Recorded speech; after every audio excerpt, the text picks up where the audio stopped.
మీరు పాటలు రాస్తారు అంటే పాటలు రాసేవారు ఇప్పుడు రాస్తున్నారా పాట ఇప్పటికి రావట్లేదు మన పని మనం చేస్తేనే పని దొరుకుతలేదు మరి వేరే పని చేయాలనుకోండి సరే పాటలు రాస్తుంటారు కదా మ్యూజిక్ డైరెక్టర్స్ కాబట్టి పాటలు అవి రాసేవాడిని టు బి ఫ్రాంక్ పాటలు రాసేవాడిని కాలేజ్ డేస్లో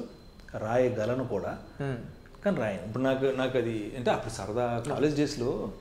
సరదాగా ఎవరిని అడిగితే పాటలే రాసేవాడిని అండ్ పాటలు రాయటంతో పాటు ట్యూన్ చేసి నేనే పాటలు పాడేవాడిని. ఓకే నేను మ్యూజిక్ ఉంటారు కదా ఒక 8 నెలల్లో 9 నెలలు అనుకుంటూ పోనీ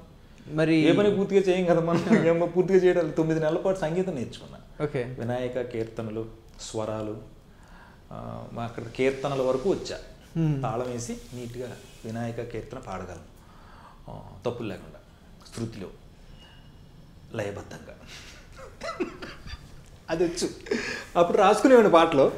మళ్ళీ తర్వాత ఆ మధ్యన మన ఆర్పి పట్నాయక్ గారు ఒక షార్ట్ ఫిల్మ్ చేశారండి. అందులో లాస్ట్లో ఏదైనా 4 వర్డ్స్ ఉంటే బాగుంటుంది సురేష్ నేను పాడేలాగా ఆయన పాడాలంటే సరే నేను ఒక సుమ గారు మేము అందరం చేసాం బర్త్డేల గురించి ఏదో చేశాడు చాలా మంచి కాన్సెప్ట్ అది చేస్తే అది సరేనా అప్పుడు ఒక 4 లైన్లు రాసిస్తే ఆర్పి బాగుంది భలే రాసి ఆర్పి గారికి మాత్రం రాస్తారు లేదంటే ఇంకెవరికైనా రాసి మ్యూజిక్ డైరెక్టర్ చాలా మంది మ్యూజిక్ డైరెక్టర్స్ మీకు తెలుసు కాబట్టి ఎవరికైనా రాసి ఇవ్వడం కానీ పాటలు లేదంటే అదే అంటున్నాను నేను దాని జోలికి వెళ్ళా. ఓకే మనకు ఉన్న జోలికి మనకు చాలు వెళ్ళా అంటే ఆర్పి గారు అంటే మరి క్లోజ్ కాబట్టి మనకి ఏదో మనం తను రాయి అంటే రాసాం కానీ నేను అటువైపు వెళ్ళా. ఫ్రెండ్స్ ఉన్నా కూడా ఏమో చేయొచ్చు ఫ్యూచర్ ఎప్పుడన్నా ఎవరైనా అవకాశం ఇచ్చి మీరంటే ఒక సినిమా తీస్తే నన్ను ఎట్టి పోనీ మీరు సినిమా తీస్తే అందులో మీరుంటే మీరు హీరోగా చేస్తే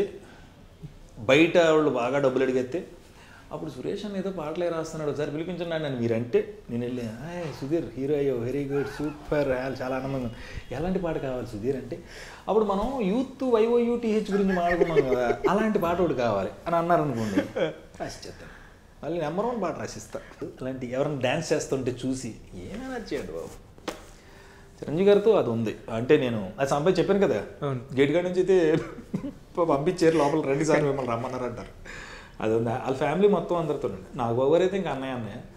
పవన్ కళ్యాణ్ గారు అవన్నీ ఇంకా ఓకే అది బాగా ఇష్టం చిరంజీవి గారు అంటే.